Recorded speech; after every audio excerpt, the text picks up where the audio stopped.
গুজব মাধ্যম থেকেই কিন্তু ফ্যাক্ট চেক করে এখন মাননীয় প্রধান উপদেষ্টার ওখান থেকেও দেখা যাচ্ছে কিছু কিছু ফ্যাক্ট চেক করে বলা হচ্ছে, কিছু কিছু মিডিয়া সেল থেকে ফ্যাক্ট চেক করা হচ্ছে, আমাদেরও পিআইডি রয়েছে।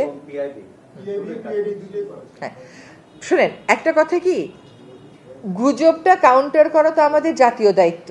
নির্বাচনটা আমাদের দেশের গণতন্ত্রের স্বার্থে, দেশের স্বার্থে হবে। এখন আমরা কোন দেশ থেকে কি গুজব রটাচ্ছে সেটা নিয়ে বেশি পড়ে থাকবো, সেটা নিয়েই বেশি প্রশ্ন করব, নাকি আমরা আমাদের প্রস্তুতি নিব যাতে করে আমাদের নির্বাচনটা হয়, আমাদের দেশটা গণতন্ত্রের পথে যাত্রা শুরু করতে পারে।